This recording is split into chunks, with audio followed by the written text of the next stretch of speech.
السلام عليكم. اللهم وفقنا لما تحب وترضى. برصابك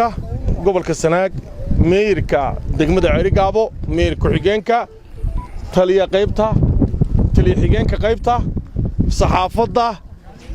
سراكيش UNDP كسعوتا عيدانكا إنجنيرة UNDP ضمان. السلام عليكم ورحمة الله تعالى وبركاته.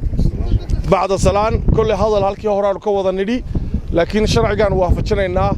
dadweynaha waxaanu tusaynaa inay halkii labaad ay tahay waxaanu maanta joognaa magaalada Ceerigaabo oo aanu ka dhagax dhignay saldhiggii labaad sida arkaysaan xaafadii hore waxay ahayd xaafadda 26 Juun imikana xaafadda 18 May waxa socodkayagan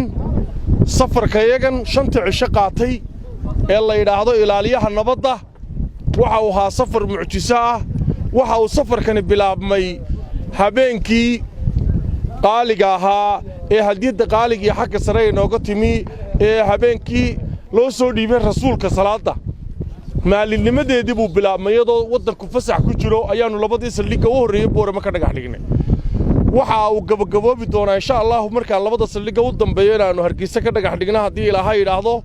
waxaanu ku nimi Ceerigaabo anagoo nasanin waa sababta uu safarkan u noqday ilaaliyaha nabadda waxa fikirka saldhigyada qaybinteeda lahaa taliyaha ciidanka booliiska Jamhuuriyadda Soomaaliland aad iyo aad baan taliyaha mar horena waan u mahadnaqay mar labaadna ugu mahadnaqayaa wasiirka arrimaha gudaha oo la qaatay oo isna arrinka xoog galiyana waa u mahadnaqayaa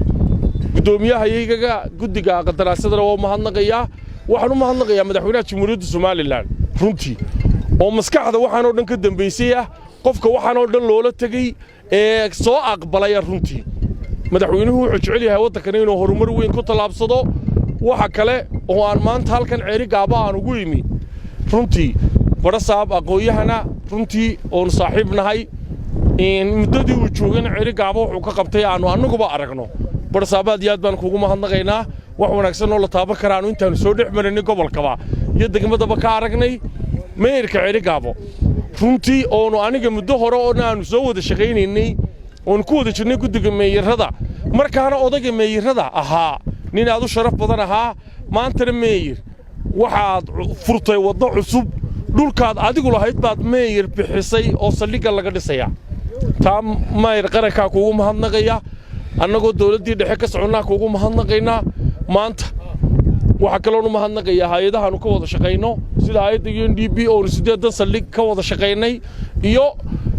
iyo wasaaradda hawlaha guud runtii iyaduna dhiska u qaabilsan waxaan u mahadnaqayaa AU-ga